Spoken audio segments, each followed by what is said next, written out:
Welcome बच्चों, हम solve कर रहे हैं कक्षा 8 गणित मंथन अभ्यास 1B। पहला प्रश्न है, निम्नांकित कथनों में सत्य या असत्य बताएं। तो पहले हमें इसे हल करके देखना है। ऋण 4/5 धन ऋण 4/5 बराबर ऋण 8/5। चलिए इसको हल करके पहले देखते हैं। तो ये हो गया ऋण 4/5 धन ऋण 4/5। ठीक है। तो अब देखिए बच्चों, यहाँ पर जो है ये हो जाएगा ऋण 4/5 और धन और ऋण आपस में मिलके हो जाएगा ऋण 4/5। ठीक है, इन दोनों का मल्टीप्लाई होके भी क्या हो जाएगा, ऋण 5 को हम कॉमन ले लेंगे बच्चों यहाँ पे, और ऋण 4। अब चूंकि दोनों जो चिन्ह है वो समान है तो ये आपस में जुड़ जाएगा, तो हो जाएगा ऋण 8/5। यानी ये कथन हमारा क्या है बच्चों, सत्य। तो पहला वाला कथन हमारा क्या हो गया, सत्य। ऋण 6/7 धन 6 परिमेय संख्या नहीं है।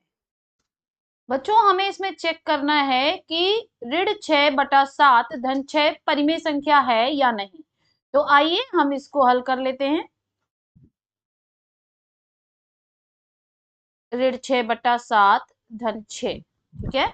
तो हम यहाँ पे क्या करेंगे, सबसे पहले इसको बना देंगे 6/1 और एलसीएम हो जाएगा हमारा 7। 7 और 1 का एलसीएम क्या हो जाएगा, 7। इधर हो जाएगा हमारा ऋण 6 धन 6। अब देखिए 1 से 7 को काटेंगे तो क्या आएगा, 7। तो 6 गुणे 7, तो यहाँ पे हमारा हो जाएगा ऋण 6 धन 6 सत्ते 42/7। ठीक, 42 में से हमें 6 घटाना है बच्चों। तो जब हम 42 में से 6 घटाएंगे तो आ जाएगा हमारा 36/7। क्या यह एक परिमेय संख्या है? तो हम देखेंगे, इसे P/Q के रूप में लिखा गया है, बिल्कुल। P और Q दोनों पूर्णांक हैं, बिल्कुल, और Q 0 नहीं है, यानी यह एक परिमेय संख्या है।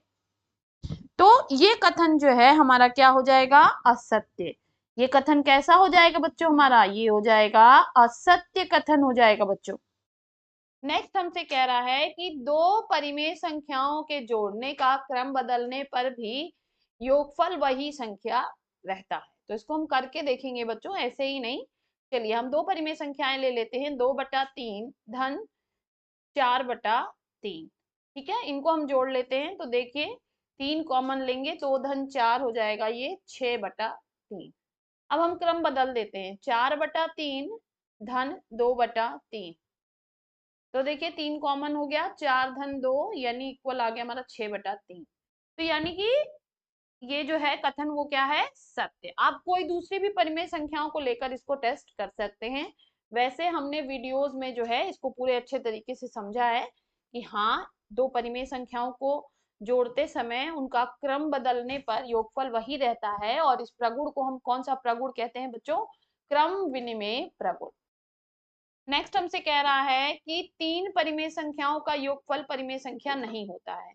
तो ये गलत है बच्चों। 3 परिमेय संख्याएं मान लीजिए हमने ले ली, 1/2 धन ऋण 5/2 धन 3/2। इसको हम जोड़ते हैं, अगर 2 कॉमन ले लिया हमने, ये हो गया 1 ऋण 5 धन 3। तो ये हो जाएगा बच्चों, 5 में से 4 जाएगा, ऋण 1/2। तो ये तो एक परिमेय संख्या है। तो ये भी कथन हमारा क्या हो जाएगा, असत्य। निम्नांकित परिमेय संख्याओं को जोड़कर बताइए कि योगफल परिमेय संख्या है अथवा नहीं।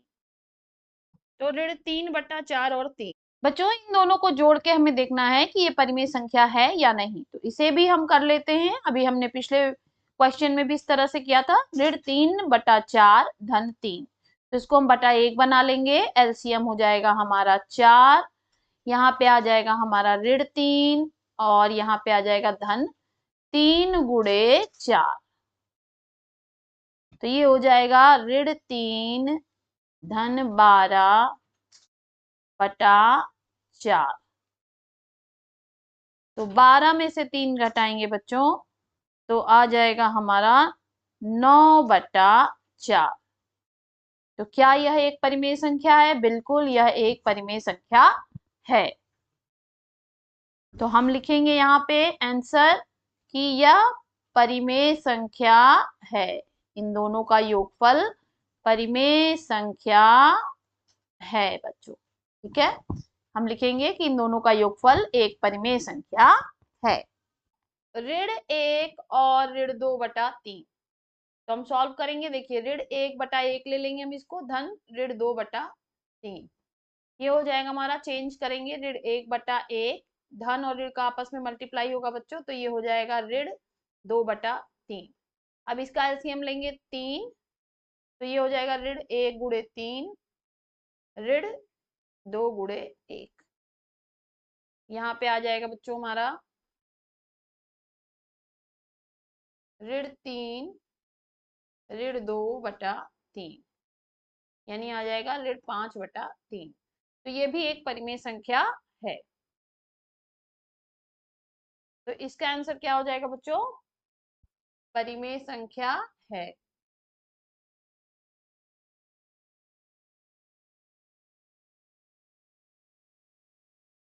चलिए नेक्स्ट चलते हैं। नेक्स्ट क्वेश्चन कह रहा है कि दोनों पक्षों को हल करके सत्यापित कीजिए। क्या सत्यापित करना है? देखिए क्रम बदला हुआ है बच्चों, है ना। यहाँ पे ऋण 5/8 धन ऋण 9/13 और इधर है ऋण 9/13 धन ऋण 5/8। तो हर धनात्मक है, तो हम सबसे पहले जो है इसको लिख लेते हैं। ऋण 5/8 धन ऋण 9/13, इधर भी लिख लेंगे ऋण 9/13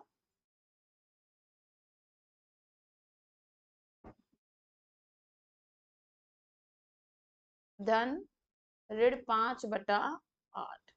तो सबसे पहले हम चिन्ह जो है वो सही कर लेते हैं बच्चों। इन दोनों का आपस में मल्टीप्लाई होके क्या हो जाएगा? ऋण। ये हो जाएगा ऋण 5/8 ऋण 9/13, इधर हो जाएगा ऋण 9/13 ऋण 5/8। अब 13 और 8 का एलसीएम लेंगे बच्चों, तो ये आ जाएगा हमारा 104, इधर भी और 104 इधर। 8 से काटेंगे 104 को बच्चों, 8 से 104 में जो है हम भाग देंगे तो आ जाएगा 13, और 13 का 5 में मल्टीप्लाई करेंगे तो हो जाएगा ऋण 65। इसी तरह से 13 से 104 में भाग देंगे तो आ जाएगा 8, और 9 में 8 का गुणा करेंगे तो आ जाएगा 72। सेम यहाँ पे 13 से करेंगे तो ये हो जाएगा आपका आएगा 8, और ऋण 9 में 8 से गुणा करेंगे तो ये हो जाएगा ऋण 72, और इधर हमारा हो जाएगा ऋण 65। दोनों को ऐड ऑन करेंगे तो ये आ जाएगा बच्चों हमारा ऋण 137/104। इधर भी आ जाएगा बच्चों ऋण 137/104। तो हम देख पा रहे हैं कि जो दायां पक्ष है वो बाएं पक्ष दोनों बराबर है। तो हम यहाँ पर लिखेंगे बायां पक्ष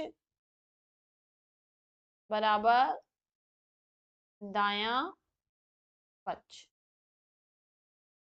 ठीक है, तो इसलिए बायां पक्ष बराबर दायां पक्ष। चलिए नेक्स्ट क्वेश्चन पे चलते हैं। नेक्स्ट क्वेश्चन भी हमसे ऐसा ही कुछ क्वेश्चन है, तो चलिए इसको भी सॉल्व करते हैं। ये हो जाएगा 3 धन ऋण 7/12, और इधर हो जाएगा हमारा ऋण 7/12 धन 3/1। तो 1 बना लेते हैं। अब जो है पहले इसको चेंज कर लेंगे तो ये हो जाएगा 3/1 ऋण 7/12। ये तो सेम रहेगा, 7/12 धन 3/1। अब इसका एलसीएम क्या हो जाएगा बच्चों? 12। इधर भी एलसीएम हो जाएगा हमारा 12, तो यहाँ पे हो जाएगा 3 गुणे 12, यानी 12 × 24 12 36। तो यहाँ पे आ जाएगा हमारा बच्चों 36 ऋण 7, और यहाँ पे आ जाएगा ऋण 7 धन 36। हल करेंगे तो आ जाएगा हमारा यहाँ पे 29/12, और यहाँ भी आ जाएगा 29/12। तो हम लिख सकते हैं इसलिए बायां पक्ष बराबर है दायां पक्ष। तो हमने इसको भी प्रूव कर दिया कि बायां पक्ष दाएं पक्ष के बराबर है। इसमें बच्चों देखिए 3 संख्याएं दी हैं और उनका क्रम बदलने पर क्या असर पड़ता है ये हमसे पूछा है।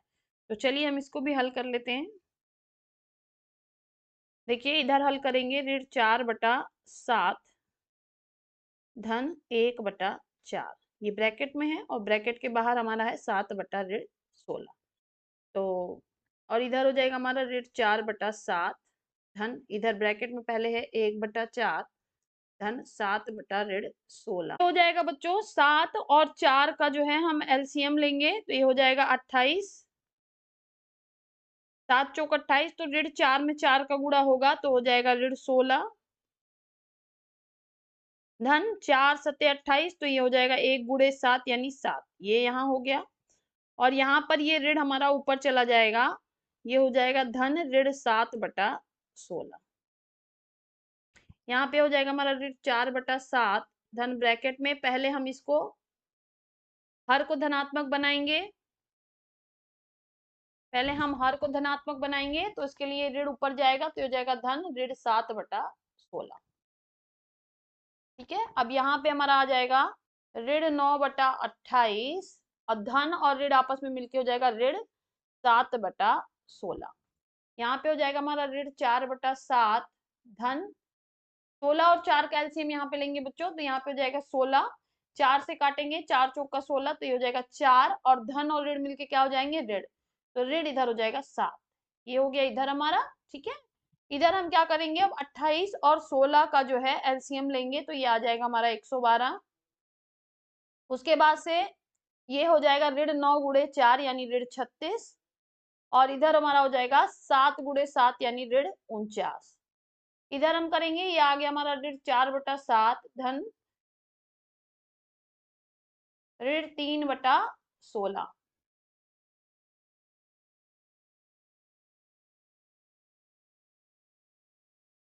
इधर का बच्चों हमारा आंसर आ जाएगा ऋण 85/112, इधर आ गया। अब इधर का हमें सॉल्व करना है, इधर हम लेंगे 7 और 16 का एलसीएम, तो अगेन ये हो जाएगा हमारा 112, 7 से 112 को काटेंगे 16 आएगा, 16 का 4 में गुणा करेंगे ऋण 64 हो जाएगा बच्चों।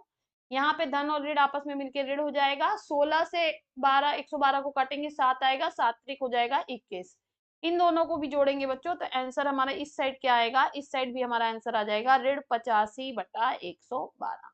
तो हम देख पा रहे हैं कि left hand side is equal to right hand side, इसलिए बायां पक्ष बराबर है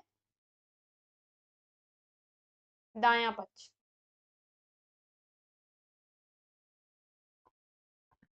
नेक्स्ट कह रहा है यदि a और b दो परिमेय संख्याएं हो और a प्लस बी बराबर 15/11 हो तो b प्लस a ज्ञात कीजिए। तो हम बहुत अच्छे से जानते हैं बच्चों कि a प्लस b अगर दो परिमेय संख्याएं हैं तो ये बराबर हो जाएंगी b प्लस a के। किस प्रगुण के तहत, क्रम विनिमेय प्रगुण के तहत, क्रम विनिमेय प्रगुण के तहत।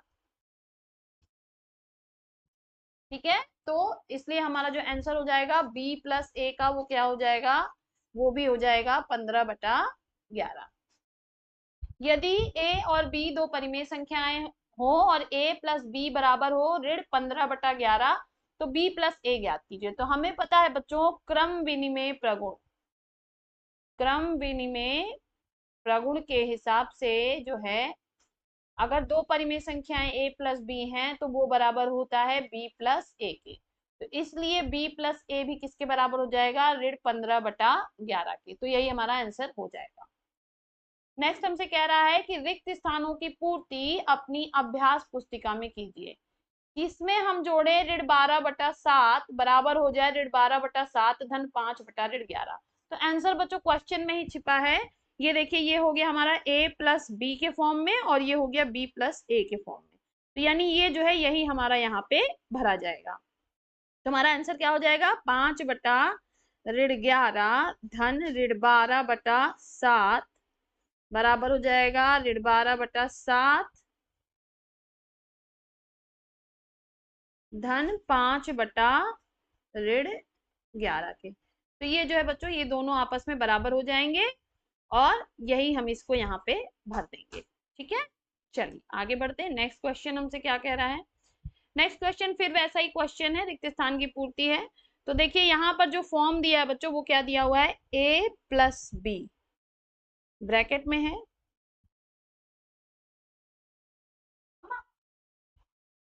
प्लस सी। तो ये किसके बराबर होगा बच्चों? ये बराबर हो जाएगा हमारा ए प्लस ब्रैकेट में बी प्लस सी के। तो बी यहाँ पर कौन है? बी हमारा यहाँ पर ये है और इसी को हमको यहाँ पे भरना है, तो हम भर लेंगे यहाँ पे। तो ये हो जाएगा हमारा आंसर, क्या आ जाएगा? ऋण 10 धन 5/6 ब्रैकेट क्लोज धन ऋण 7/12। ये हमारा आंसर हो जाएगा। हमने यहाँ से बी को उठा के इसमें भर दिया बच्चों। नेक्स्ट हमसे कह रहा है कि निम्नांकित को योग की संक्रिया के प्रगुणों का प्रयोग करके हल कीजिए। 3/7 धन ऋण 5/14 धन ऋण 11/14। तो इसको हम जो है क्रम विनिमय प्रगुण के साथ हल करते हैं। पहले हम 3/7 को बाहर कर लेते हैं, धन ब्रैकेट में अंदर हो जाएगा हमारा ऋण 5/14 और ये और धन और ऋण आपस में मिलकर क्या बन जाएगा? ऋण 11/14। पहले हम अंदर वाला सॉल्व कर लेंगे, तो ये हो जाएगा धन, यहाँ पे 14 कॉमन हो जाएगा बच्चों ब्रैकेट के अंदर, और ये हो जाएगा ऋण 5 और ऋण 11। तो ये हो जाएगा हमारा बच्चों 3/7 धन ऋण 16/14। धन और ऋण आपस में मिलेगा, ये हो जाएगा 3/7 ऋण 16/14। अब इसका एलसीएम हम लेंगे तो ये हो जाएगा यहाँ पे बच्चों देखिए 14, और ये हो जाएगा 7 से 14 काटेंगे 2 आएगा, 3 दूनी 6 ऋण 16। आंसर क्या आ जाएगा बच्चों हमारा? आंसर आ जाएगा हमारा ऋण 10/14। अब इसको चूंकि हम काट सकते हैं तो और काटेंगे, 2 से काटेंगे तो हो जाएगा ऋण 5/7। ऋण 5/7 ये हमारा जो है बच्चों आंसर हो जाएगा। तो इस तरह से हमने हल किया।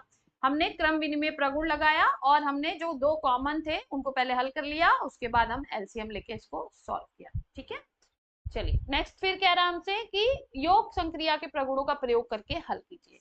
तो अब देखिए इसको हम कौन सा प्रगुण लेके हल कर सकते हैं? 4 दिया हुआ है, तो इसमें भी हम ग्रुप बना सकते हैं, तो हम ग्रुप बनाएंगे। देखिए इसमें हर 5 है, इसमें भी हर 5 है, इसमें हर 3 है और इसमें भी हर 3 है। तो हम पहले जो है इनके चिन्ह को बदल लेते हैं, उसके बाद हम इसे हल करेंगे। तो ये चेंज होके बन जाएगा बच्चों 2/5 धन, अब इसमें दोनों में ऋण है तो ऋण ऋण को खा जाएगा, तो ये हो जाएगा धन 8/3 धन, अब इसका ऋण ऊपर चला जाएगा तो ये हो जाएगा ऋण 4/5 धन ऋण 2/3। अब हम साथ में लाएंगे दोनों को, ठीक है। तो ये हो जाएगा 2/5, ये धन और ऋण आपस में मिलके क्या बनेगा? ऋण।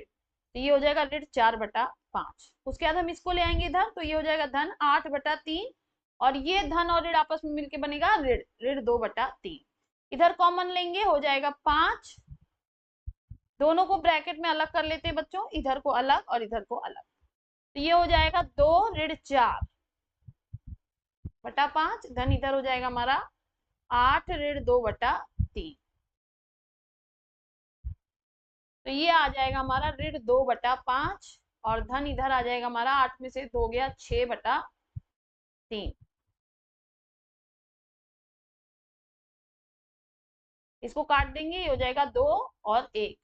तो ये चेंज होके हो जाएगा हमारा ऋण 2/5 धन 2/1। इसका एलसीएम क्या हो जाएगा बच्चों? 5। तो ये हो जाएगा ऋण 2 धन 10। तो 10 में से 2 जाएगा, आ जाएगा आंसर हमारा 8/5। तो ये हो जाएगा बच्चों हमारा आंसर 8/5।